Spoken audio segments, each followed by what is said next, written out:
Telugu cinema స్వర్ణయుగంలో ప్రతిష్టాత్మకమైన చిత్ర నిర్మాణ సంస్థల్లో ఒకటి జగపతి ఆర్ట్ పిక్చర్స్. ఆ సంస్థకు కర్త, కర్మ, క్రియ, సారథి, సచివుడు, రాజు, మంత్రి అన్నీ వి రాజేంద్ర ప్రసాద్ గారు.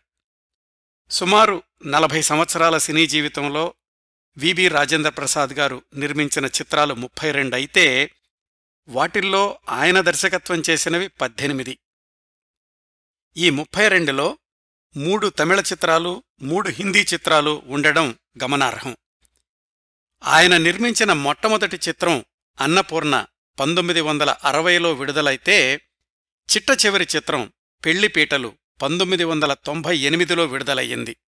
ఇంత సుదీర్ఘ సినీ జీవితంలో జగపతి సంస్థ అన్నా, వి రాజేంద్ర ప్రసాద్ గారన్నా ఒక బ్రాండ్ అనేలాగా ఎన్నో మైలురాళ్లలాంటి చిత్రాలను రూపొందించారు. ప్రేక్షకుల నాడిని అంచనా వెయ్యడంలో పొరబాట్లు జరిగినప్పుడు ఇంకెన్నో వైఫల్యాలను చవిచూశారు. ఆయన సినీ జీవితంలోని ఎత్తుపల్లాలు, వెలుగునీడలు ఈనాటి టాక్షో అంశం. ముందుగా వి రాజేంద్ర ప్రసాద్ గారి సినీ జీవితపు హైలైట్స్ చూద్దాం. నటుణ్ణవుదామనుకుని మద్రాసెళ్ళి ఒక్క సినిమాలో కూడా నటించకుండానే నిర్మాతగా మారడం మొదటి మలుపైతే, 10 ఏళ్లు సినీ నిర్మాణ అనుభవం తర్వాత దర్శకుడిగా మారి రూపొందించిన మొట్టమొదటి సినిమానే సంవత్సరం పాటు నడిచిన స్వర్ణోత్సవ చిత్రంగా విజయవంతం చెయ్యడం మరొక మలుపు. ఒక తెలుగు దర్శక నిర్మాత 3 తమిళ చిత్రాలకు, 2 హిందీ చిత్రాలకు దర్శక నిర్మాత కావడం వి రాజేంద్ర ప్రసాద్ గారి సినీ జీవిత ప్రస్థానంలో ఒక విశేషంగా చెప్పుకోవచ్చు. 1960-70ల మధ్యలో విడుదలైన తెలుగు చిత్రాల్లో అత్యధిక ప్రజాదరణ పొందిన ఒక 25 పాటల జాబితా చెప్పండి అంటే అందులో ఖచ్చితంగా డజను పైగా పాటలు జగపతి వారి సినిమాల్లోవే అయ్యుంటాయి.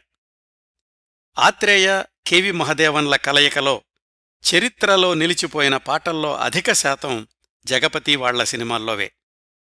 కేవలం ఆలతో ఆరంభమయ్యే పేర్లతో 10 ఏళ్లలో 7 సినిమాలు, అందులో అధిక శాతం విజయవంతమైనవి నిర్మించింది జగపతి సంస్థ. అన్నపూర్ణ, ఆరాధన, ఆత్మబలం, అంతస్థులు, ఆస్తిపరులు, అదృష్టవంతులు, అక్కా చెల్లెలు ఈ 7 సినిమాల్లో 6 సినిమాలకు వి మధుసూదనరావు గారే దర్శకుడు కావడం ఇంకొక విశేషం. అక్కినేని నాగేశ్వరరావు స్టెప్స్ అనే సరికొత్త నృత్య రీతిని అక్కినేని అభిమానులకు పరిచయం చేసిన దసరా బుల్లోడు సృష్టికర్త వి రాజేంద్ర ప్రసాద్ గారు. ఒక చిత్ర నిర్మాణ సంస్థ తన సిబ్బంది కోసమే ప్రత్యేకంగా సినిమా నిర్మించడం అనేది బహుశా ఒక్క జగపతి సంస్థకే సాధ్యపడిందేమో. అదే పిచ్చి మారాజు చిత్రం. ఆ చిత్రం ద్వారా వచ్చిన లాభాలన్నింటినీ తన సంస్థలో చిరకాలంగా పనిచేస్తున్న సిబ్బందికే పంచిపెట్టిన మంచి మారాజుగా గుర్తింపు తెచ్చుకున్నారు వి రాజేంద్ర ప్రసాద్ గారు.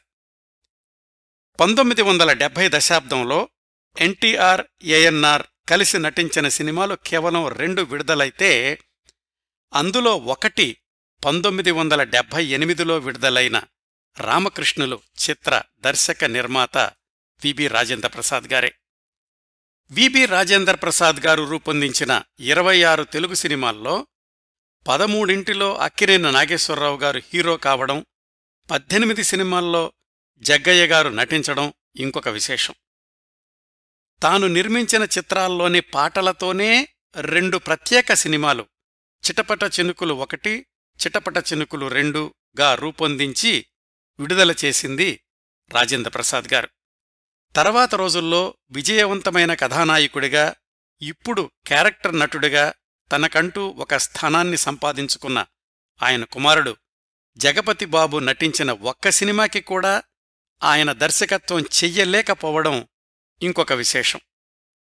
దాసరి నారాయణరావు గారు దర్శకుడిగా తీరిక లేకుండా ఉన్న సంవత్సరాల్లో ఆయన దర్శకత్వంలో ఆయనే ప్రధాన పాత్రధారిగా లంచావతారం సినిమా నిర్మించారు వి రాజేంద్ర ప్రసాద్ గారు. ఈ జాబితా ఇలా కొనసాగించవచ్చండి. ప్రస్తుతానికి ఇక్కడ సెమికోలన్ పెడదాం. విబి రాజేంద్ర ప్రసాద్ గారి జీవిత విశేషాల్లోకి వెళదాం. అంతకుముందు ఈ కార్యక్రమ రూపకల్పన కోసం నేను సంప్రదించిన వనరుల జాబితా చెప్తాను.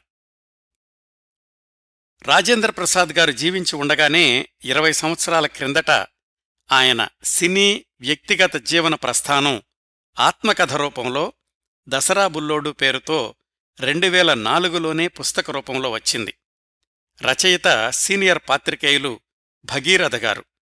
2015లో రాజేంద్ర ప్రసాద్ గారు మరణించిన తర్వాత మరికొన్ని విశేషాలు చేర్చి 2వ ఎడిషన్ కూడా ప్రచురించారు. ఆ పుస్తకంలోని విశేషాలు మన కార్యక్రమంలో వాడుకోవడానికి భగీరథ గారి దగ్గర ప్రత్యేక అనుమతి తీసుకున్నాను. వారితో 40 సంవత్సరాలుగా పరిచయం ఉంది నాకు. 1971 ఫిబ్రవరి విజయ చిత్రలో వచ్చిన వ్యాసం చదివాను. విబి రాజేంద్ర ప్రసాద్ గారు ఈటీవీకి ఇచ్చిన ఇంటర్వ్యూ కూడా చూశాను. జగపతి పిక్చర్స్ వాళ్ల సినిమాల గురించి పులగం చిన్నారాయణ గారు వ్రాసిన వ్యాసాలు చదివాను. అక్కినేని నాగేశ్వరరావు గారు వ్రాసిన నేను నా దర్శకులు పుస్తకంలో విబి రాజేంద్ర ప్రసాద్ గారి గురించిన మరికొంత సమాచారం ఉంది. వీటన్నింటి నుంచి సేకరించిన సమాచారాన్ని ఒక క్రమపద్ధతిలో అమర్చే క్రమంలో చాలా సందేహాలొచ్చాయి. కథనంలో మధ్య మధ్యలో గ్యాప్స్ కనిపించాయి. అప్పుడు రాజేంద్ర ప్రసాద్ గారి పెద్దబ్బాయి రాంప్రసాద్ గారితో ఫోన్లో మాట్లాడి నా సందేహాలను నివృత్తి చేసుకున్నాను.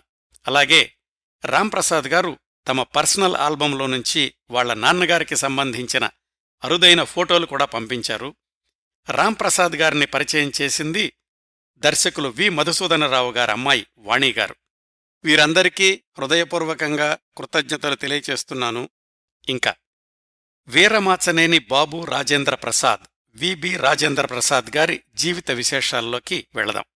రాజేంద్ర ప్రసాద్ గారి స్వగ్రామం కృష్ణా జిల్లాలో గుడివాడ దగ్గరలో ఉన్న డోకిపర్రు అనే పల్లెటూరు.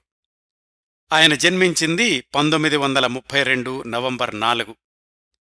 నాన్నగారి పేరు జగపతిరావు, అమ్మగారి పేరు లక్ష్మీ నరసమ్మ. జగపతిరావు గారి పెద్ద భార్య పేరు జయమ్మ. ఆమె ఒక మగబిడ్డకు జన్మనిచ్చి మరణించడంతో 2వ వివాహం చేసుకున్నారు. మొదటి వివాహం సంతానం గంగాధర్రావు, 2వ వివాహానికి 2 మగపిల్లలు కృష్ణప్రసాద్, రాజేంద్ర ప్రసాద్. ముగ్గురు అన్నదమ్ములు చిన్నప్పటినుంచి కలిసిమెలిసి అన్యోన్యంగా పెరిగారు. అందరిలోకి చిన్నవాడు రాజేంద్ర ప్రసాద్ కాబట్టి ఇంట్లోనూ ఊళ్ళోనూ అందరూ గారాబంగా చూసేవాళ్లు చిన్నతనం నుంచే. తాతగారి నుంచి ఆయనకు వారసత్వంగా వచ్చిన ఉబ్బసం వ్యాధి చిన్నప్పట్నుంచే ఇబ్బంది పెడుతూ ఉండేది. చిన్నప్పుడే ప్రకృతి వైద్యం చేయించినాగాని పెద్దగా ఫలితం కనిపించలేదు. పుట్టుకతో వచ్చిన ఉబ్బసం వ్యాధి రాజేంద్ర ప్రసాద్ గారిని జీవితాంతం వెంటాడుతూనే ఉంది. జగపతిరావు గారిది ధనవంతుల కుటుంబం. పెద్ద మేడుండేది ఆ రోజుల్లోనే. వాళ్ల నాన్నగారి నుంచి అంటే రాజేంద్ర ప్రసాద్ గారి తాతగారి నుంచి వారసత్వంగా 50 ఎకరాల పొలం వచ్చింది. దానికి తోడు జగపతిరావు గారు అన్నదమ్ములతో కలిసి ధాన్యం మిల్లులు, ప్రైవేటు బస్సులు ఇలాంటి వ్యాపారాలు నిర్వహిస్తూ ఉండేవాళ్లు. చిన్నప్పట్నుంచి దేనికి లోటులేని జీవితం. ఆయన తర్వాత రోజుల్లో తీసిన సినిమా పేర్లు దసరా బుల్లోడు, బంగారు బాబు. ఇవి రాజేంద్ర ప్రసాద్ గారి బాల్యానికి సరిగ్గా సరిపోతాయండి. అనారోగ్యం వల్ల చిన్నప్పుడు చదువులో కాస్త వెనకబడ్డారు. బందరు హిందూ హైస్కూల్లో ఎస్ఎస్ఎల్సి పూర్తి చేసేసరికి 18, 19 సంవత్సరాల వయసొచ్చింది. 1951లో హైస్కూలు పూర్తి చేసుకుని కాలేజీ చదువు కోసం కాకినాడ పిఆర్ కాలేజీలో చేరారు. అక్కడ 1951 నుంచి 1957 దాకా ఇంటర్మీడియట్, బిఎస్సి పూర్తి చేశారు. ఆ కాలేజీ జీవితంలోనే రాజేంద్ర ప్రసాద్ గారి భవిష్యత్తుకు పునాది పడింది అని చెప్పుకోవచ్చు. ఆయన కాలేజీ జీవితంలో జరిగిన కొన్ని సంఘటనల గురించి తెలుసుకుందాం. ఇంటి దగ్గర్నుంచి కావలసినన్ని డబ్బులొస్తున్నాయి కాబట్టి కాలేజీ జీవితం రంగుల కలలాగా కొనసాగింది ఆయనకు. 1 సంవత్సరం కాస్త అలవాటు పడ్డాక స్టూడెంట్ యూనియన్ రాజకీయాల్లోకి అడుగుపెట్టారు. స్టూడెంట్ ఫెడరేషన్ తరఫున లీడర్గా పోటీ చేసి డబ్బులు ఖర్చుపెట్టి మరీ గెలిచారు. స్వీయ రక్షణ కోసమని సొంతంగా ఒక రౌడీని కూడా మెయింటెనెన్స్ చేస్తుండేవాళ్లట. ఇంకా ఆయన డిగ్రీ మొదటి సంవత్సరంలో ఉండగానే. అప్పటికే కాలేజీలో దొరబాబుగా గుర్తింపు పొందిన రాజేంద్ర ప్రసాద్ గారికి మరింత గుర్తింపు తెచ్చిన సంఘటన 1953లో జరిగింది. అదే అప్పటికే నంబర్ 1 హీరోగా వెలుగొందుతున్న అక్కినేని నాగేశ్వరరావు గారు కాలేజీ స్టూడెంటుగా ఉన్న రాజేంద్ర ప్రసాద్ గారి గదికి రావడం.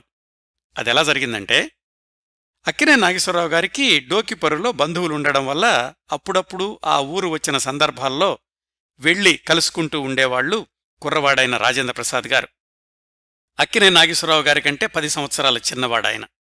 ఆ పరిచయంతో దేవదాసు చిత్రం శతదినోత్సవానికి కాకినాడ వచ్చిన అక్కినేని నాగేశ్వరరావు గారిని తన గదికి రమ్మని ఆహ్వానించడం, ఆయన అంగీకరించి వెళ్లడం, ఆ సంఘటనతో రాజేంద్ర ప్రసాద్ గారు కూడా కాలేజీలో చిన్న సైజు హీరో కావడం ఇవన్నీ జరిగాయి.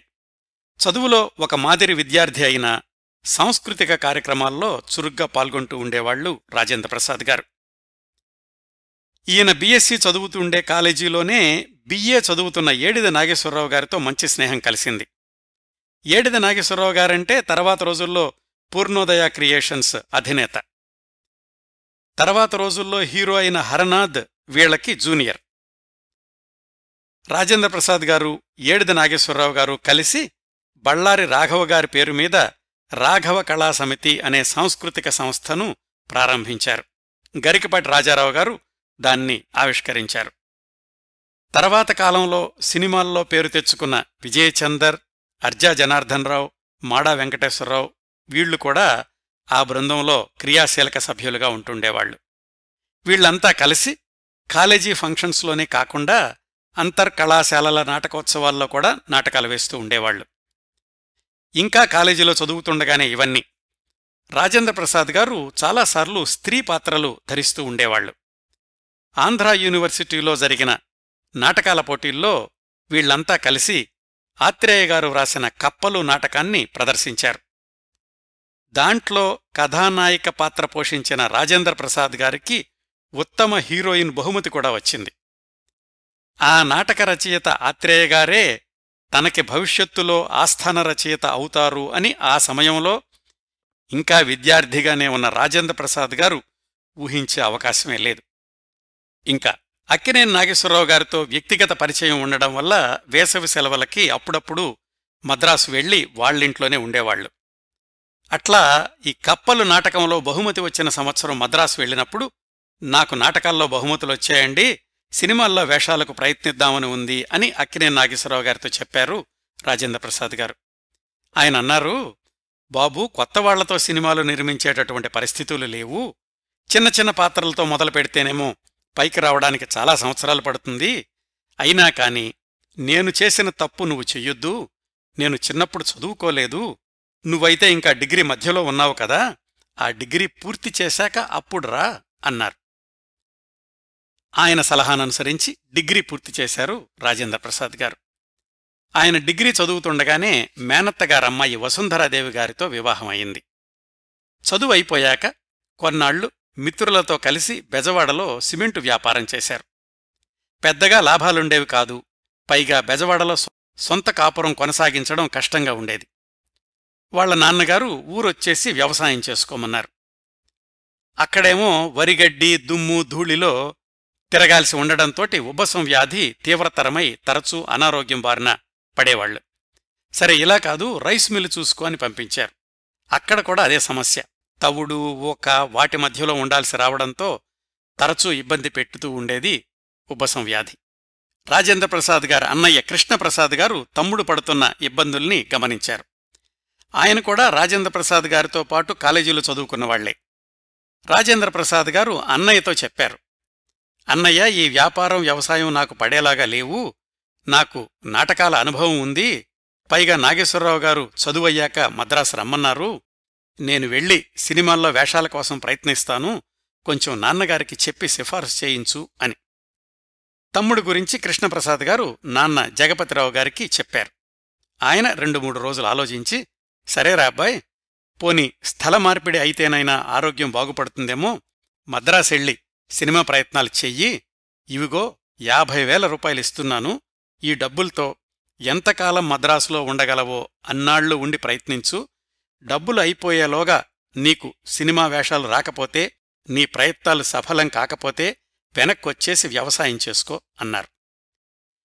ఆ రోజుల్లో 50,000 రూపాయలు అంటే చాలా చాలా ఎక్కువ.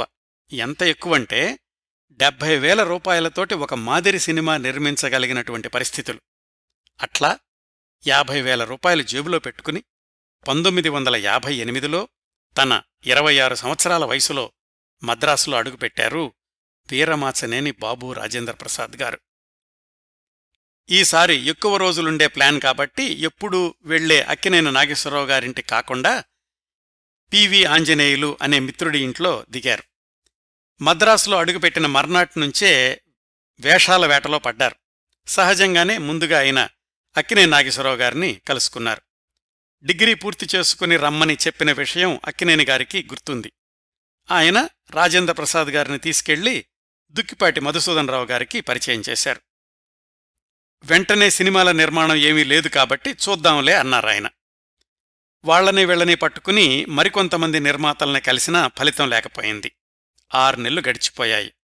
మొదట్నుంచి సౌకర్యవంతంగా జీవించిన అలవాటేమో 6 నెలల్లో సగం డబ్బులు ఖర్చయిపోయాయి. కనుచూపు మేరలో హీరో అయ్యే అవకాశాలేమీ కనిపించడం లేదు. అలాంటి సమయంలో జెమినీ స్టూడియోలో సౌండ్ ఇంజనీరుగా పనిచేస్తున్న దూరపు బంధువు పర్వతనేని రంగారావు గారిని కలుసుకున్నారు. ఆయనన్నారు, ఇప్పుడింటికెళ్ళిపోయి సినిమాల్లో వేషాల్లేక తిరిగొచ్చేశాడు అనిపించుకోవడం ఎందుకు? నీ దగ్గర డబ్బులున్నాయి గదా, డబ్బింగ్ సినిమాలు చేద్దాం, లాభాలొచ్చాక మళ్ళా నువ్వు వేషాల వేటలో పడదువుగాని అని. సరే, ఊరికే ఆఫీసుల చుట్టూ తిరిగే కంటే ఇదీ మంచి పనే అనుకుని డబ్బింగ్ చేద్దామని సినిమాల కోసం వెతకడం ప్రారంభించారు. వాటిల్లోనూ మంచివేమీ కనిపించలేదు. ఏదో ఒకటి చేసేసి ఉన్న డబ్బులు పోగొట్టుకోవడం ఎందుకులే అని ఆ ప్రయత్నం విరమించుకున్నారు. ఎక్కువ రోజులు మిత్రుడి ఇంట్లో ఉండడం నచ్చక హోటల్కి మారారు. ఖర్చులు మరిన్ని పెరిగాయి. అలాగే కొనసాగితే మరొక 5-6 నెలల్లో మిగిలిన డబ్బులు కూడా అయిపోతాయి. నాన్నగారికిచ్చిన మాట ప్రకారం మళ్ళీ వెనక్కెళ్ళి వ్యవసాయం చేసుకోవాలి. ఆయన్ని ఇంకా ఎక్కువ డబ్బులు అడిగేటటువంటి అవకాశం కూడా ఉండదు. ఏమిటి కర్తవ్యం అనుకుంటూ ఉండగా రంగారావు గారే సలహా ఇచ్చారు. మీకు అక్కినేని నాగేశ్వరరావు గారు బాగా తెలుసు, జగ్గయ్య గారితో కూడా దూరపు బంధుత్వం ఉంది కదా, అసలు స్ట్రెయిట్ సినిమానే ఎందుకు తీయకూడదు అని. బడ్జెట్టు ప్లానింగ్ అంతా కూడా ఆయనే చెప్పారు. నీ దగ్గర ఎలాగూ 25,000 నేనింకో 20,000 పెడతాను, 45,000 అవుతాయి. నువ్వు ఎలాగైనా మరొక 15,000 తీసుకురాగలిగితే మొత్తం 60,000 అవుతుంది. మరొక 30,000 పంపిణీదారుల దగ్గర అప్పు తీసుకుని సినిమా మొదలుపెట్టొచ్చు. నేను కూడా భాగస్వామిగా ఉంటాను కాబట్టి సినిమా నిర్మాణం గురించి నేను చూసుకుంటాను అని. సరేనని 15,000 రూపాయల కోసమని ఇంటికెళ్లారు రాజేంద్ర ప్రసాద్ గారు. ఇది వ్యాపార ప్రతిపాదన కాబట్టి అన్నయ్యో నాన్నో పెట్టుబడి పెడతారులే అనుకున్నారు. అయితే అప్పటికి వాళ్ల రైస్ మిల్లులు నష్టాల్లో నడుస్తున్నాయి. పరిస్థితి గమనించి ఆయనకే అడగబుద్దిగాక మద్రాసొచ్చేశారు. విషయం తెలుసుకున్న రంగారావు గారు, అయ్యో అదేంటి, నువ్వెలాగైనా డబ్బులు తెస్తావులే అని నేనిక్కడ ఉద్యోగం మానేశాను, నీకోసం ఎదురుచూస్తున్నాను అన్నారాయన. అన్నమాట నిలబెట్టుకోలేకపోవడం వల్లనే ఇదంతా జరిగింది కదా అనుకున్న రాజేంద్ర ప్రసాద్ గారు మళ్లీ ఇంటికెళ్లారు. ఈసారి ఇంట్లో వాళ్లని కాకుండా బాబాయిలిద్దరికీ పరిస్థితి వివరించి డబ్బు అప్పుగా ఇవ్వండి, 4-5 నెలల్లో తీర్చేస్తాను అని అడిగారు. కుర్రవాడి పరిస్థితిని అర్థం చేసుకుని అప్పివ్వడానికి వాళ్లు ముందుకొచ్చారు. అట్లా తీసుకొచ్చిన 15,000 తన దగ్గరన మిగిలిన 25,000 కలిపి 40,000 రంగారావు గారికిచ్చారు. ఆయన ముందన్నట్లుగానే 20,000 ఆయన వాటా కూడా వేశారు. మొత్తం 60,000తో రంగారావు గారి భాగస్వామ్యంలో సినిమా నిర్మాణంలోకి దిగారు రాజేంద్ర ప్రసాద్ గారు. వాళ్ల నాన్నగారి పేరు మీదనే బ్యానర్ ప్రారంభించారు, జగపతి పిక్చర్స్ అని. 1959లో చిత్ర నిర్మాణ సన్నాహాలు ప్రారంభించారు. రాజేంద్ర ప్రసాద్ గారి వయసు 27 సంవత్సరాలు. బహుశా ఆ రోజుల్లోని అతిపిన్న వయస్కుడైన నిర్మాత ఆయనేనేమో. సినిమా నిర్మాణంలో ప్రతి అడుగు కొత్తే ఆయనకు. ముందుగా దర్శకుడు. ఆ సంవత్సరమే సతీ తులసి చిత్రంతోటి దర్శకుడైన వి మధుసూదనరావు గారిని తమ తొలి ప్రయత్నానికి దర్శకుడిగా ఎంపిక చేసుకున్నారు. వి మధుసూదనరావు గారు దర్శకత్వం చేసిన 2వ చిత్రం, ఆయన దర్శకత్వంలోని తొలి సాంఘిక చిత్రం ఇదే. అలా కలిసిన వీరమాచనేని మధుసూదనరావు, వీరమాచనేని బాబూ రాజేంద్ర ప్రసాద్ గార్ల కాంబినేషన్ 10 ఏళ్లపాటు నిర్విఘ్నంగా కొనసాగడం ఒక విశేషం. సినిమా అనగానే కథ కావాలి కదా, సదాశివబ్రహ్మం గారిని రచయితగా మాట్లాడుకున్నారు. ఆయనేమో స్టోరీ సిట్టింగ్కి బెంగుళూరు వెళదామన్నారు. వారం రోజులు గడిచినా గాని కలం ముందుకు జరగలేదు. రోజూ హోటల్ ఖర్చులైతే పెరిగిపోతున్నాయి. ఒకరోజు రాజేంద్ర ప్రసాద్ గారు గట్టిగా అడిగేసరికి తెల్లారేసరికల్లా ఏదో కొంత స్క్రిప్టు సిద్ధమైంది. కాని మధుసూదన్ రావు గారికి అది నచ్చలేదు. అలా సగం తయారైన స్క్రిప్టును తీసుకుని ఆరుద్రగారితో కూర్చుని పూర్తి చేయించుకున్నారు. టైటిల్స్లో కూడా కథా మాటలు ఆరుద్ర సదాశివబ్రహ్మం అని ఇద్దరు పేర్లు వేశారు. స్క్రిప్టు పూర్తిగా సిద్ధమయ్యాక అక్కినేని నాగేశ్వరరావు గారిని కలుసుకున్నారు. అసలు ఆయన అండ చూసుకునే కదా రాజేంద్ర ప్రసాద్ గారు సినిమా నిర్మాణంలోకి దిగారు. అయితే ఆ సమయానికి అస్సలు తీరిక లేకుండా ఉండడంతో అక్కినేని నాగేశ్వరరావు గారే జగ్గయ్య గారిని సిఫారసు చేశారు. రెండో సినిమా నుంచి తప్పనిసరిగా నేను చేసి పెడతాను అన్నారు. అలా ప్రారంభమైంది జగపతి పిక్చర్స్ వారి తొలి చిత్రం అన్నపూర్ణ. జగ్గయ్య, జమున హీరోయిన్లుగా. తనతో పాటుగా కాలేజీలో నాటకాలు వేసిన ఏడిది నాగేశ్వరరావు గారికి కూడా ఒక వేషం ఇద్దామని అర్జెంటుగా మద్రాసుకి పిలిపించారు. కాని చివరి నిమిషంలో పంపిణీదారుల ఒత్తిడి వల్ల ఆ వేషానికి ముక్కామల గారిని తీసుకున్నారు. షూటింగ్ ప్రారంభిద్దాము అనుకునేంతలో ఇంకొక అవాంతరం వచ్చింది. అప్పట్లో ముడి ఫిలింకి రేషన్ ఉంది. పైగా కొత్త నిర్మాతలకు ఫిలిం ఇవ్వడం లేదు. ఒక తమిళ నిర్మాతను సంప్రదించి ఆయనకు ఒక 5,000 ఎక్కువిచ్చి ముడి ఫిలిం కొనుక్కున్నారు. ఇలా బాలారిష్టాలు తప్ప తర్వాత షూటింగ్ అంతా సజావుగా జరిగి చిత్రం 1960 జూన్ 3న విడుదలయ్యింది. 90,000 రూపాయల బడ్జెట్తో తయారైన అన్నపూర్ణ చిత్రం బ్రహ్మాండమైన విజయం సాధించలేదు. కానీ నష్టాల్లేకుండా బయటపడ్డారు. బ్యానర్కి మంచి పేరొచ్చింది. రాజేంద్ర ప్రసాద్ గారు నిర్మాతగా ముందుకి కొనసాగే ఆత్మస్థైర్యాన్నిచ్చింది అన్నపూర్ణ చిత్రం. తళతళా మిలమిలా లాంటి పాటలతో సంగీతపరంగా కూడా ప్రేక్షకుల్ని ఆకట్టుకుంది. జగపతి పిక్చర్స్ సినిమాలు అంటే శ్రావ్యమైన సంగీతం అనే భావాన్ని దశాబ్దాలపాటు కొనసాగించారు రాజేంద్ర ప్రసాద్ గారు. అన్నపూర్ణ చిత్ర నిర్మాణం ఇచ్చిన అనుభవంతో రాజేంద్ర ప్రసాద్ గారు భాగస్వామి రంగారావు గారితో కలిసి రెండో సినిమా ప్రయత్నాలు ప్రారంభించారు. ఆ రోజుల్లో బెంగాలీ సినిమాల్ని తెలుగులో రీమేక్ చేయడం అనేది ఒక ట్రెండ్ లాగా నడుస్తోంది.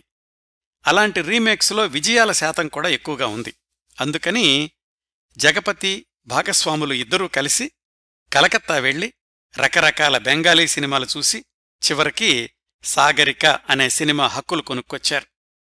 రెండో సినిమాకి తప్పనిసరిగా డేట్స్ ఇస్తాను అన్న అక్కినేని గారు తన మాట నిలబెట్టుకున్నారు. దర్శకుడుగా వి మధుసూదన్ రావు గారే కొనసాగారు. ఆ సినిమానే ఆరాధన. సినిమా నిర్మాణం సగం అయ్యాక అభిప్రాయం తెలుసుకుందాము అని పరిశ్రమలో కొంతమంది పెద్దలకు రషస్ చూపించారు. బిఎన్ రెడ్డి గారు చెప్పారు, ఇదేం సినిమానండి, హీరోకి కళ్ళు పోవడమేమిటి, రొమాంటిక్ వేషాల్లో అక్కినేని నాగేశ్వరరావు గారిని చూసిన ప్రేక్షకులు ఈ పాత్రలో ఎలా చూస్తారు అని. అది విన్న నాగేశ్వరరావు గారు కూడా రాజేంద్ర ప్రసాద్ గారితో అన్నారు, అంత అనుభవజ్ఞుడైన రెడ్డిగారే అలా అన్నారంటే మనం కాస్త ఆలోచించాలి. ఒక పని చేద్దాం, ఈ సినిమాని ఇంతటితో ఆపేద్దాం, దీన్ని పక్కన పడేయండి, వేరే కథ చూసుకోండి, నేను మీరడిగినట్లుగా డేట్స్ అడ్జస్ట్ చేస్తాను అని. రంగారావు గారు రాజేంద్ర ప్రసాద్ గారు తీవ్రంగా ఆలోచించారు. సగం సినిమా అయ్యింది. ఇప్పుడు దీన్ని ఆపేసి ఇంకొకటి మొదలు పెడితే అదైనా విజయవంతమవుతుందని గ్యారంటీ ఏముంది, ఆ రిస్కేదో ఈ ఆరాధనతోనే తీసుకుందాం అని నిర్ణయించుకుని ధైర్యం చేసి నాగేశ్వరరావు గారిని కలుసుకుని తమ నిర్ణయం చెప్పారు. ఆయన సరే మీ ఇష్టం అన్నారు. ఆరాధన చిత్రం నిర్మాత దర్శకులు అనుకున్నట్లుగా పూర్తి చేయగలిగారు. 1962 ఫిబ్రవరి 16న విడుదలైన ఆరాధన చిత్రం మొదటి చిత్రం అన్నపూర్ణను మించి విజయం సాధించింది. 6 కేంద్రాల్లో 100 రోజులు పూర్తి చేసుకోవడంతో పాటు మద్రాస్ ఫిలిం క్రిటిక్స్ అవార్డు కూడా అందుకుంది. ఆరాధన గురించి మరొక 2 విశేషాలు చెప్తాను.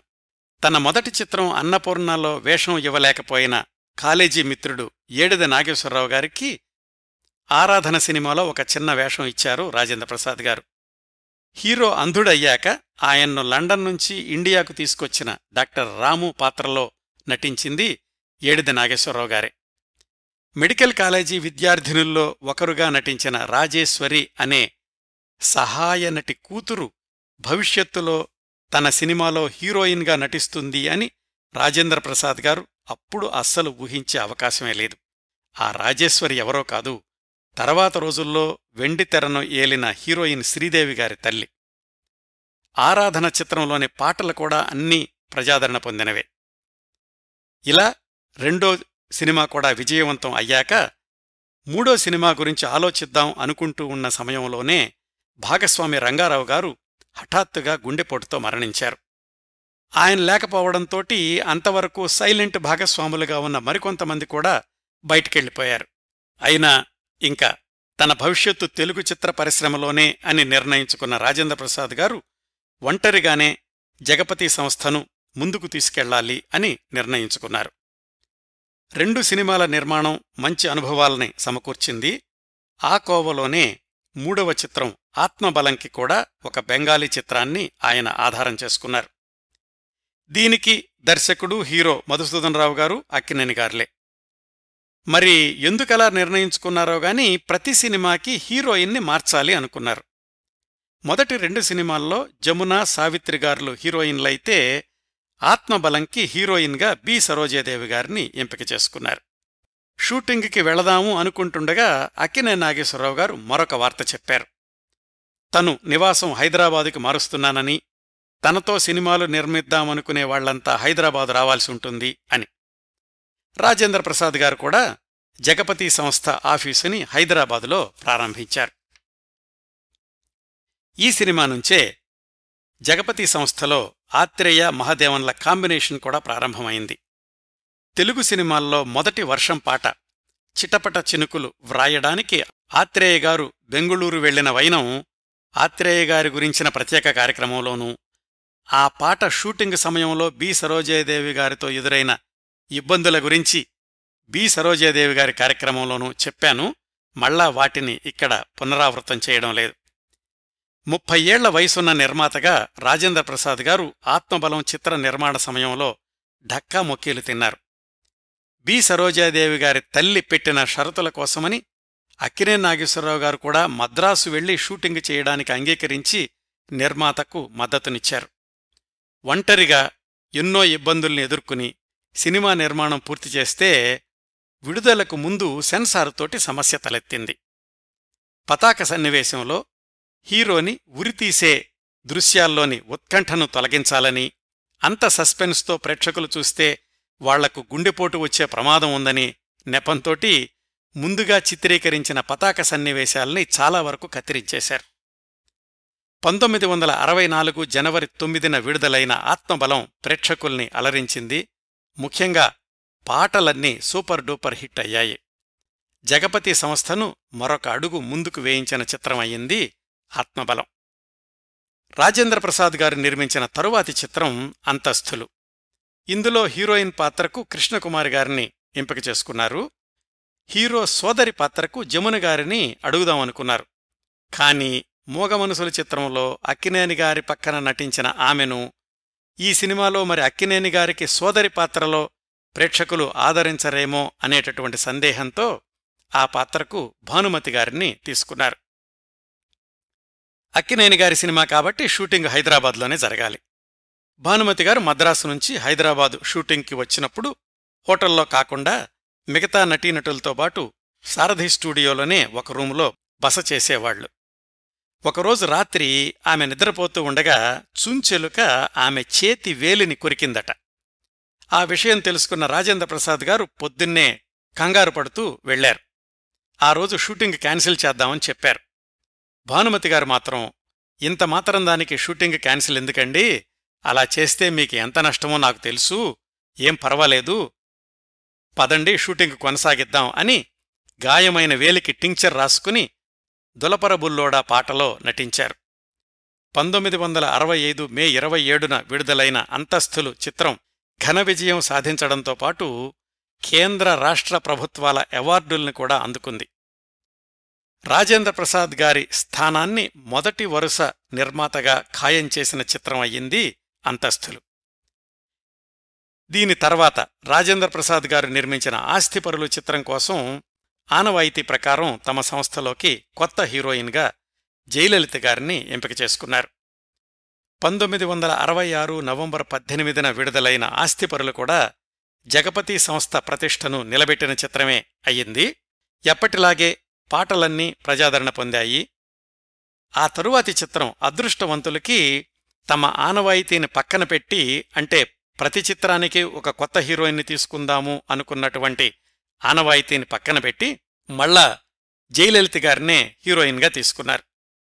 1969 జనవరి 3న విడుదలైన అదృష్టవంతులు విజయం సాధించింది. పాటలు కూడా ప్రేక్షకుల్ని థియేటర్లకు రప్పించాయి. అయితే ఈ అదృష్టవంతులు చిత్ర నిర్మాణ సమయంలోనే రాజేంద్ర ప్రసాద్ గారు పెద్ద ప్రమాదానికి గురై చాలా రోజులు ఆసుపత్రిలో ఉండాల్సొచ్చింది. ఏం జరిగిందంటే, అదృష్టవంతుల పతాక సన్నివేశంలో రైలు పట్టాల పక్కనే రోడ్డు మార్గం ఉన్న లొకేషన్లో కొన్ని దృశ్యాలు చిత్రీకరించాల్సి ఉంది. దానికి లొకేషన్స్ చూద్దామని కర్నూలు బయలుదేరారు. రాజేంద్ర ప్రసాద్ గారే కారు డ్రైవ్ చేస్తున్నారు. వర్షంలో చిక్కుకుని వైపర్లు పనిచేయక రోడ్డు సరిగ్గా కనిపించక పక్కనున్న చెట్టు కొట్టేసింది. డ్రైవర్ సీట్లో నుంచి రాజేంద్ర ప్రసాద్ గారిని బలవంతంగా బయటకు లాగాల్సొచ్చింది. హైదరాబాదు ఆసుపత్రిలో చేర్చాక తెలిసింది, రాజేంద్ర ప్రసాద్ గారికి కాలర్ బోను విరిగిపోయింది. కడుపు దగ్గర 3 పక్కటెముకలు విరిగిపోయి ఊపిరితిత్తుల్లోకి చొచ్చుకుపోయాయి. కుడికాలు 2గా చీలింది. ఆ భాగాలన్నింటినీ మళ్లీ పునర్నిర్మాణం చెయ్యాల్సిన పరిస్థితొచ్చింది. కాలుకి ఇనుపరాడు వేసి సరిచెయ్యడానికి, ఆయన కోలుకోవడానికి 3-4 నెలలు పట్టింది. ఈలోగా అదృష్టవంతుల సినిమా పతాక సన్నివేశాల చిత్రీకరణను రాజేంద్ర ప్రసాద్ గారు అన్నయ్య కృష్ణప్రసాద్ గారు మరికొంతమంది మిత్రులు కలిసి విజయవంతంగా పూర్తి చేశారు. సినిమాలో ఆ దృశ్యాలు అద్భుతంగా రావడంతోటి హిందీ వర్షన్లో కూడా అదే క్లైమాక్స్ వాడుకున్నారు. ఆయన ఆత్మకథలో వ్రాసుకున్నారు, అదృష్టవంతులు అనగానే ఈ భయంకరమైన ప్రమాదం గుర్తొస్తుంది నాకు. దాన్నుంచి తేరుకుని నేను అదృష్టవంతుణ్ణయ్యాననుకుంటున్నానిప్పుడు అని. ఇంకా తరువాతి చిత్రం అక్కా చెల్లెలు, తమిళ చిత్రానికి పునర్నిర్మాణం. ఈ చిత్రంతో జగపతి పిక్చర్స్ వారికి తప్పిన ఆనవాయితీ ఏంటంటే, దీనికి వి మధుసూదన్ రావు గారు దర్శకత్వం చేయకపోవడం. జగపతి వాళ్ల మొట్టమొదటి చిత్రం నుంచి వరుసగా 6 సినిమాలకు దర్శకత్వం చేసిన మధుసూదన్ రావు గారు మరొక 20 సంవత్సరాల తర్వాత కానీ జగపతి పిక్చర్స్లో ఇంకొక సినిమాకి దర్శకత్వం చేసే అవకాశం రాలేదు. జగపతి సంస్థలో చాలా సినిమాలకు ఎడిటర్గా పనిచేసిన అక్కినేని సంజీవి గారు అక్కా చెల్లెలు చిత్రానికి దర్శకుడు. ఆ సినిమాలో షావుకారు జానకి గారి మీద చిత్రీకరించిన పాండవులు పాండవులు తుమ్మెద అనే పాట ఆ రోజుల్లో సెన్సేషనల్ హిట్ అయ్యింది. ఇట్లా 1960లోని అన్నపూర్ణ నుంచి 1970 జనవరి 1న విడుదలైన అక్కా చెల్లెలు చిత్రం దాకా 7 విజయవంతమైన చిత్రాలను రూపొందించిన జగపతి సంస్థను ఇంకొక స్థాయికి తీసుకెళ్లిన చిత్రం, చరిత్ర సృష్టించిన చిత్రం, చరిత్రలో నిలిచిపోయిన చిత్రం దసరా బుల్లోడు. జగపతి సంస్థ చరిత్ర తనకు ముందు తనకు తర్వాత అనే భావం కలిగించిన చిత్రం. అంతవరకు కేవలం నిర్మాతగానే కొనసాగుతున్న రాజేంద్ర ప్రసాద్ గారిని దర్శకుణ్ణి కూడా చేసిన చిత్రం దసరా బుల్లోడు. అదెలా జరిగిందంటే, సహజంగానే 10 ఏళ్లపాటు సినిమా రంగంలో కొనసాగుతున్న రాజేంద్ర ప్రసాద్ గారికి సినిమా కథా రచన మీద అవగాహన కలగడమే కాకుండా పట్టు కూడా దొరికింది. వాళ్ల పల్లెటూళ్ళలో జరిగిన కొన్ని సంఘటనలు, కొంతమంది వ్యక్తులు, గన్నవరం దగ్గరలోని పల్లెటూళ్ళలో ఒక పెళ్లి పందిట్లో జరిగిన అగ్నిప్రమాద సంఘటన, వీటి చుట్టూరా ఆయనే ఒక కథ అల్లుకున్నారు. ఫలానా సమయానికి పూర్తి చేయాలి అనుకోకుండా ఆయనకు ఖాళీ దొరికినప్పుడల్లా కొంచెం కొంచెం వ్రాసుకుంటూ ఆ స్క్రిప్టుని ఒక కొలిక్కి తీసుకొచ్చారు. ఆ స్క్రిప్టు మధ్యలో ఉండగానే దాని పేరు దసరా బుల్లోడు అని వ్రాసుకున్నారు. అక్కినేని నాగేశ్వరరావు గారికి చెప్తే కథ బావుందన్నారు. 1970 మొదట్లో అక్కినేని నాగేశ్వరరావు గారు నటించాల్సిన వేరే సినిమా ఆగిపోతే ఆ డేట్స్ ఖాళీగా ఉన్నాయి. ఆయనే రాజేంద్ర ప్రసాద్ గారిని పిలిపించి ఇవి డేట్సు, సినిమా చేసుకో అన్నారు. దసరా బుల్లోడు స్క్రిప్టు సిద్ధంగా ఉంది కాబట్టి తమ ఆస్థాన దర్శకుడు వి మధుసూదన్ రావు గారిని సంప్రదించారు. ఆయన అప్పటికే 4-5 సినిమాలతో తీరిక లేకుండా ఉన్నారు. పైగా నాగేశ్వరరావు గారిచ్చిన డేట్స్లోనే సినిమా తీయాల్సినటువంటి పరిస్థితి. తన అశక్తతను వ్యక్తం చేశారు మధుసూదన్ రావు గారు. రాజేంద్ర ప్రసాద్ గారు నాగేశ్వరరావు గారిని కలుసుకుని, అయ్యా ఇది సంగతి, అసలు మీరే దర్శకత్వం చేయొచ్చు కదా అన్నారు. దానికి అక్కినేని నాగేశ్వరరావు గారు సున్నితంగా తిరస్కరించి, నాకెప్పుడూ దర్శకత్వం చెయ్యాలి అన్న ఆలోచన రాలేదు, రాదు కూడా. అయినా నేను నటిస్తున్నవి అరడజన సినిమాల నిర్మాణంలో ఉన్నాయి. ఇప్పుడు నేను దర్శకత్వం చెయ్యడం అనేది సాధ్యమయ్యేది కాదు. ఒక పని చెయ్యి, కథ రాసుకున్నది నువ్వే కదా, పాత్రలు సన్నివేశాల మీద నీకు పూర్తి పట్టుంది, పైగా 10 ఏళ్లుగా దర్శకత్వ శాఖను దగ్గరుండి పరిశీలిస్తున్నావు, దీనికి నీకంటే ఎక్కువ అర్హతలున్న దర్శకుడు దొరకడు, నువ్వే దర్శకత్వం చెయ్యి, మేమంతా నీకు సపోర్ట్ ఇస్తాము అన్నారు. అట్లా అనుకోకుండా నిర్మాత నుంచి దర్శకుడిగా ప్రమోషన్ తెచ్చుకున్నారు రాజేంద్ర ప్రసాద్ గారు. దసరా బుల్లోడు కథంతా గ్రామీణ నేపథ్యం కాబట్టి ఊరు, వీధులు, ఆ దృశ్యాలన్నింటినీ కృష్ణా జిల్లా కూచిపూడికి దగ్గరలో ఉన్న భట్లపెన్నమర్రు గ్రామంలోనూ, ఏటి ఒడ్డు, ఇసుక తిన్నెలు దృశ్యాల్ని అమలాపురంలోనూ చిత్రీకరించేలాగా ప్రణాళికలు సిద్ధం చేసుకున్నారు.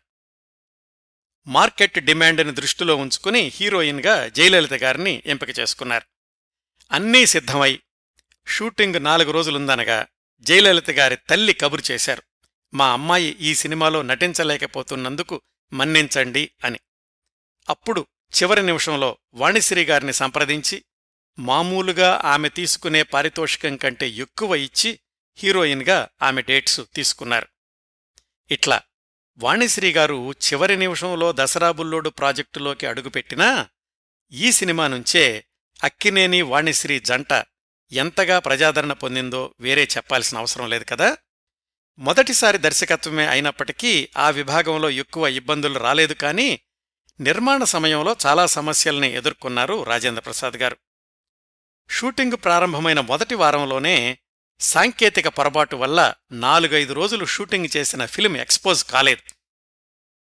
మళ్లీ నటీనటులందర్నీ పిలిపించి ఆ దృశ్యాలన్నింటినీ రీషూట్ చేయాల్సొచ్చింది. అలాగే అమలాపురం అవుట్డోర్లో షూటింగుకొచ్చిన జనాల్ని అదుపు చేయడానికి కొన్నిసార్లు రాజేంద్ర ప్రసాద్ గారే స్వయంగా రంగంలోకి దిగాల్సొచ్చింది.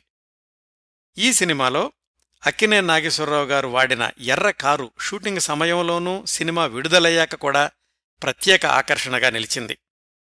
ఒక 15 ఏళ్ల తర్వాత అదే కారుని అక్కినేని నాగార్జునతో రాజేంద్ర ప్రసాద్ గారు నిర్మించి దర్శకత్వం చేసిన కెప్టెన్ నాగార్జున చిత్రంలో ఉపయోగించారు.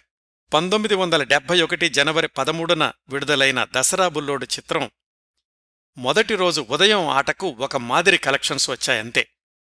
మొదటి రోజు మ్యాట్నీ నుంచి ఆ తర్వాత కొన్ని నెలల పాటు అన్ని ఊళ్లల్లోనూ, అన్ని థియేటర్లలోనూ అన్ని ఆటలు హౌస్ఫుల్లే అన్నట్లుగా సంచలనాత్మక విజయం సాధించింది దసరా బుల్లోడు చిత్రం. రాజేంద్ర ప్రసాద్ గారిలో అంత మంచి దర్శకుడు ఉన్నాడు అని తెలుసుకుని పరిశ్రమలో అంతా ఆశ్చర్యపోయారు. ఆ సినిమా పబ్లిసిటీ కోసమని ఆ సినిమాలో ఉపయోగించిన ఎర్ర కారుని ఊరూరు తిప్పి థియేటర్ల దగ్గర ప్రదర్శించారు. ఆ రోజు నుంచి నిర్మాత రాజేంద్ర ప్రసాద్ గారల్లా దర్శక నిర్మాత రాజేంద్ర ప్రసాద్ గారు అయ్యారు. అగ్నికి ఆజ్యం తోడు అన్నట్లు ఆయనకు రచయిత ఆత్రేయ గారు వెన్నుదన్నుగా నిలిచారు. ఇదే సినిమాని 10 ఏళ్ల తర్వాత 1982లో హిందీలో జగపతి బ్యానర్లోనే విబి రాజేంద్ర ప్రసాద్ గారే దర్శక నిర్మాతగా రూపొందించి అక్కడా విజయం సాధించారు. ఆ సినిమా పేరు రాస్తే ప్యార్కే. రాజేంద్ర ప్రసాద్ గారికి జగపతి బ్యానర్కి అదే మొదటి హిందీ చిత్రం కూడా అయ్యింది. ఆయన దర్శకత్వంలోని మొదటి చిత్రం దసరా బుల్లోడు అంత ఘన విజయం సాధించడంతో తర్వాత నిర్మించే చిత్రానికి రాజేంద్ర ప్రసాద్ గారి మీద ఒత్తిడి బాగా ఎక్కువయింది. దసరా బుల్లోడికి పనిచేసిన నటీనటవర్గం, సాంకేతిక నిపుణులతోనే బంగారు బాబు చిత్రాన్ని దర్శక నిర్మాతగా రూపొందించి 1973 మార్చి 15న విడుదల చేశారు.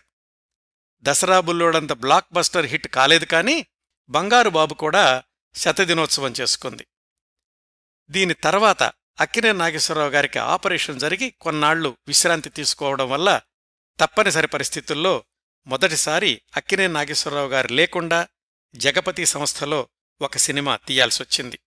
అదే 1974 అక్టోబర్లో విడుదలైన మంచి మనుషులు, శోభన్ బాబు, మంజుల జంట. 1974లోనే విడుదలైన రాజేంద్ర ప్రసాద్ గారు దర్శకత్వం చేసిన అందరూ దొంగలే చిత్రానికి నిర్మాణ సంస్థ మాత్రం పల్లవి ఫిలిమ్స్. 76లో పిచ్చి మారాజు, 77లో బంగారు బొమ్మలు, 78లో రామకృష్ణులు, 79లో ముద్దుల కొడుకు దాకా పెద్దగా నష్టాలేమీ లేకుండా నడిచిన జగపతి సంస్థకు 1980 నుంచి ఒకదాని తర్వాత ఒకటిగా దెబ్బలు తగలడం మొదలైంది. రాజేష్ ఖన్నాతో దసరా బుల్లోడు హిందీలో రీమేక్ చేద్దాము అని ఆయన్ను సంప్రదించి 10 లక్షలు అడ్వాన్స్ కూడా ఇచ్చారు. అయితే తదనంతరం జరిగిన పరిణామాలతో రాజేష్ ఖన్నా చాలా నెలలు తిప్పించి చివరికి నెలకి 1-2 రోజుల చొప్పున సంవత్సరంలో 26 రోజులు డేట్స్ ఇచ్చారు. ఆ డేట్స్లో అలాంటి పెద్ద హీరోతో హిందీ సినిమా నిర్మించడం అసాధ్యమని అందరికీ తెలుసు. అలా ఆ ప్రాజెక్టు ముందుకెళ్లలేదు సరికదా, ఆ మొత్తం వ్యవహారంలో రాజేంద్ర ప్రసాద్ గారికి 10 లక్షలు నష్టం వచ్చింది. తెలుగులో విజయవంతమైన 4 స్తంభాలాట చిత్రాన్ని హిందీలో బేకరార్ పేరుతో పునర్నిర్మించి 1983లో విడుదల చేశారు. అంతకుముందు సంవత్సరమే రాస్తే ప్యార్కేతో విజయం సాధించి ఉన్నప్పటికీ బేకరార్ విషయంలో మాత్రం హిందీ పంపిణీదారులు చేసిన అవకతవకల వల్ల ఆ సినిమాలో బాగా నష్టం వచ్చింది. ఆ అప్పులు తీర్చడం కోసమని మద్రాసు శివార్లలో ఎప్పుడో కొనుక్కున్న స్థలాన్ని కూడా అమ్మాల్సొచ్చింది. తెలుగులో విజయవంతమైన కటకటాల రుద్రయ్య చిత్రాన్ని తమిళంలో శివాజీ గణేశన్ తోటి పట్టాకత్తి భైరవన్గా నిర్మించి 1979లో విడుదల చేశారు. దర్శక నిర్మాత రాజేంద్ర ప్రసాద్ గారే. అది కూడా నష్టాలనే మిగిల్చింది. తమిళంలోని వెళ్లై రోజా అనే సినిమాని తెలుగులో ఎస్పి భయంకర్గా పునర్నిర్మిస్తే అది కూడా నష్టాలకే దారితీసింది. ఇట్లా వరుసగా సినిమాల్లో ఎదురు దెబ్బలు తగులుతున్న రోజుల్లోనే మరొక చేదు అనుభవం ఎదురయింది విబి రాజేంద్ర ప్రసాద్ గారికి.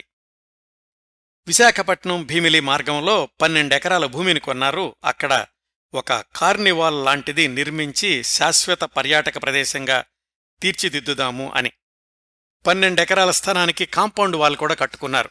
అయితే అదే స్థలం మీద మరొక రాజకీయ నాయకుడు కన్నెయ్యడంతో అర్బన్ డెవలప్మెంట్ అథారిటీ నుంచి అనుమతులు రాలేదు సరికదా, ఆ స్థలాన్ని తక్కువ ధరకు అమ్మేయాక తప్పలేదు. ఈ మొత్తం వ్యవహారంలో నష్టం కంటే కూడా మానసికంగా ఎక్కువ దెబ్బతిన్నాను అని వ్రాసుకున్నారు రాజేంద్ర ప్రసాద్ గారు. ఇంకా ఆ రోజుల్లోనే ఆయన చేసిన మరొక ప్రయోగం తమ సొంత సినిమాల్లోని పాటల మాలికగా చిటపట చినుకులు పేరుతో 1984లో ఒకటి, 1985లో ఇంకొకటి చిత్రాలను విడుదల చేశారు. అవి పెద్దగా ప్రభావం చూపించలేదు. 1985లోనే స్వీయ దర్శకత్వంలో భార్యాభర్తల బంధం, దాసరి నారాయణరావు గారి దర్శకత్వంలో లంచావతారం నిర్మించి విడుదల చేసినా అవేవీ జగపతి సంస్థను నష్టాల్లో నుంచి బయటకు తీసుకురాలేదు. విబి రాజేంద్ర ప్రసాద్ గారి దర్శకత్వంలో వచ్చిన చివరి చిత్రం 1986 ఆగస్టులో విడుదలైన కెప్టెన్ నాగార్జున. జగపతి సంస్థ సొంత చిత్రమే. ఆ రోజులకు కాస్త ముందుకెళ్లి తీసినటువంటి చిత్రమే కాని కెప్టెన్ నాగార్జున ఘోర పరాజయం పాలైంది. అది నాగార్జున గారికి రెండో సినిమా కూడా. వరుస పరాజయాలతో విబి రాజేంద్ర ప్రసాద్ గారు ఆలోచనలో పడ్డారు. మారుతున్న ప్రేక్షకుల అభిరుచిని అర్థం చేసుకోలేకపోతున్నానేమో, ఇంకా దర్శకత్వ విభాగం నుంచి విరమించి నిర్మాతగా కొనసాగడమే మంచిది అనుకుని తనలో తానే తర్కించుకుని అదే నిర్ణయం తీసుకున్నారు. కెప్టెన్ నాగార్జున తర్వాత ఇంకా రాజేంద్ర ప్రసాద్ గారి దర్శకత్వంలో ఒక్క సినిమా కూడా రూపొందలేదు. 1988లో పిఏపి సుబ్బారావు గారితో కలిసి తాతినేని రామారావు గారి దర్శకత్వంలో హిందీలో ఖత్రోంకీ ఖిలాడీ అనే సినిమా తీశారు. ఆ సినిమా బాగానే ఆడింది. రాజేంద్ర ప్రసాద్ గారి ఆర్థిక ఇబ్బందుల్ని కొంతవరకు తీర్చగలిగింది. అక్కడ విజయవంతమైంది గదా అని మరుసటి సంవత్సరమే దాన్ని తెలుగులో సింహస్వప్నం పేరుతోటి పునర్నిర్మించారు రాజేంద్ర ప్రసాద్ గారు జగపతి బ్యానర్లోనే. దాదాపు 20 సంవత్సరాల తర్వాత మళ్ళా జగపతి బ్యానర్లో వి మధుసూదన్ రావు గారు దర్శకత్వం చేసిన చిత్రం సింహస్వప్నం. దీనిలో కథానాయకుడు రాజేంద్ర ప్రసాద్ గారి చిన్నబ్బాయి జగపతి బాబు. ఆయన ఈ సినిమాలోకి ఎలా వచ్చారంటే, జగపతి బాబు గారి అసలు పేరు జగపతిరావు చౌదరి. రాజేంద్ర ప్రసాద్ గారి నాన్నగారి పేరే చిన్నబ్బాయికి పెట్టుకున్నారు. రాజేంద్ర ప్రసాద్ గారు భాగస్వామ్యంలో విశాఖపట్నంలో బ్లూమింగ్ డేల్ అనే ఫర్నిచర్ షాపు మొదలుపెట్టారు. అది చూసుకోవడానికి జగపతి బాబు గారిని విశాఖపట్నం పంపించారు. అక్కినేని నాగేశ్వరరావు గారి పిల్లలు, రాజేంద్ర ప్రసాద్ గారి పిల్లలు చిన్నప్పటినుంచి కలిసి పెరిగారు. కెప్టెన్ నాగార్జున షూటింగ్ విశాఖపట్నంలో జరిగినప్పుడు నాగార్జున, జగపతి బాబు కలిసి తిరిగేవాళ్లు. ఆ సినిమా తర్వాత జగపతి బాబు గారు నాన్నగారితో చెప్పారు, నాక్కూడా సినిమాల్లో నటించాలని ఉంది అని. అట్లా ఆయన హీరోగా ప్రారంభమైందే సింహస్వప్నం. ఖత్రోంకే ఖిలాడి హిందీలో విజయవంతమైంది కాబట్టి జగపతిబాబు తొలి సినిమాకి అదే కథను తీసుకున్నారు. హిందీలో 2 హీరోలుంటే తెలుగులో 2 పాత్రల్ని జగపతిబాబు గారితోటే చేయించారు. తప్పనిసరిగా విజయవంతం అవుతుంది అని ఎన్నో ఆశలు పెట్టుకున్నారు. పైగా వి మధుసూదనరావు గారి చేతిమీదగా వెండితెరకు పరిచయమైన వాళ్లందరూ మంచి స్థాయికి వెళ్లారు. ఎంత బడ్జెట్ ఖర్చుపెట్టి తీసినా సింహస్వప్నం చిత్రం విజయవంతం కాలేదు సరికదా, విబి రాజేంద్ర ప్రసాద్ గారిని కోట్ల రూపాయల అప్పుల్లోకి నెట్టేసింది. ఇది 1989 ఫిబ్రవరిలో విడుదలయ్యింది. ఇంకో ప్రయత్నం చేద్దామని పల్లవి ఫిలిమ్స్ భాగస్వామ్యంలో జగపతిబాబు గారు హీరోగా అడవిలో అభిమన్యుడు అనే సినిమా తీశారు. దాంట్లో కూడా 20 లక్షలు నష్టం వచ్చింది. అయితే ఈ సినిమాలో జగపతిబాబు గారి నటనకు రాష్ట్ర ప్రభుత్వ నంది అవార్డు లభించింది. ఎప్పటికైనా తను మంచి నటుడవుతాడు అన్న నమ్మకం కలిగింది రాజేంద్ర ప్రసాద్ గారికి. ఇలా వరుస పరాజయాలతో కాస్త వెనకడుగు వేయాల్సొచ్చిన రాజేంద్ర ప్రసాద్ గారు 1990లో హైదరాబాదుకి మకాం మార్చారు. అప్పటికే వాళ్ల పెద్దబ్బాయి రాంప్రసాద్ గారు పంజాగుట్ట సెంటర్లో వాల్డెన్ అనే అధునాతన బుక్ షాప్ నడుపుతున్నారు.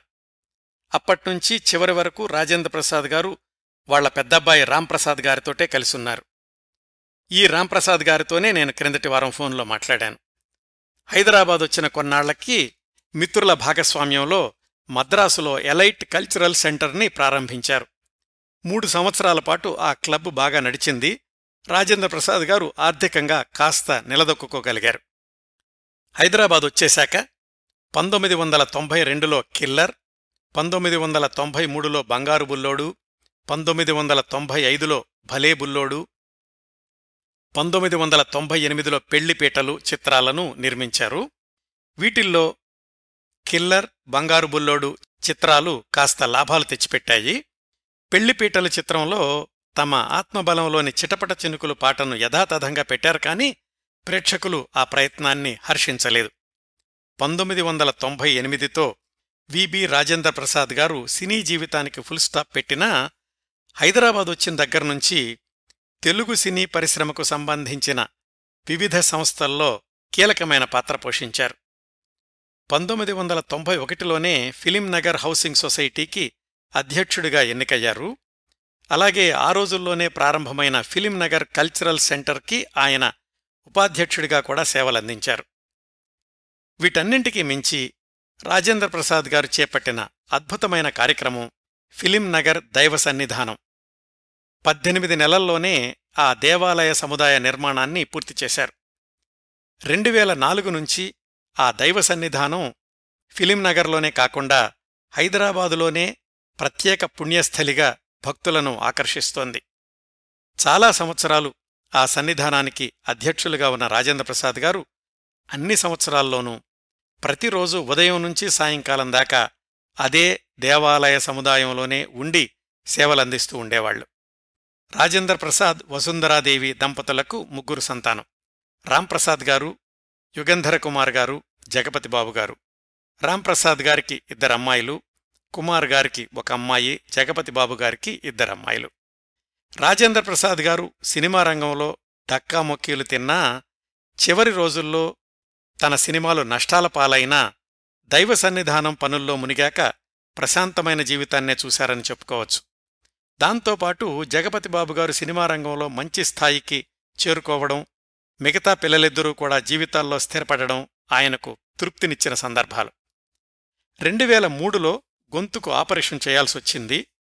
2007లో కొలోన్ క్యాన్సర్ లక్షణాలు కనిపిస్తే దానికి చికిత్స తీసుకున్నారు. ఆ తర్వాత 7 ఏళ్ల దాకా ఏమీ ఇబ్బంది రాలేదు.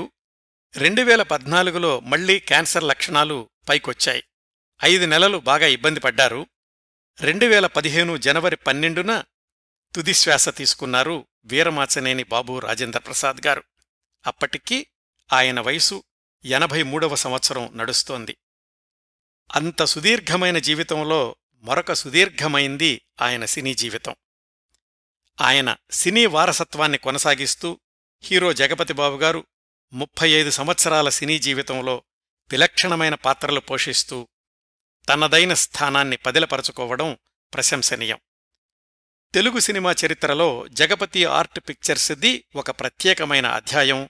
ఆ సంస్థ నిర్మించిన చిత్రాలు, పాత్రలు, సన్నివేశాలు, పాటలు అన్నీ కూడా రాజేంద్ర ప్రసాద్ గారి ఉత్తమాభిరుచికి, ఆయన ధైర్య సాహసాలకు కూడా ప్రతిబింబాలు. ఇవండి విబి రాజేంద్ర ప్రసాద్ గారి గురించి నేను సేకరించగలిగినన్ని విశేషాలు. ఈ ఎపిసోడ్ని ఇంతటితో ముగిస్తున్నాను. ఈ కార్యక్రమాలను ఆదరించి అభిమానిస్తున్న శ్రోతలందరకు హృదయపూర్వకంగా ధన్యవాదాలు తెలియచేస్తున్నాను. మళ్లీ వారం మరొక మంచి కార్యక్రమంతో కలుసుకుందాం. అంతవరకు నవ్వుతూ ఉండండి. మీ నవ్వులు 10 మందికి పంచండి. ప్రస్తుతానికి మీ వద్ద సెలవు తీసుకుంటోంది సదా మీ ఆదరాభిమానాలను కోరుకునే మీ కిరణ్ ప్రభ.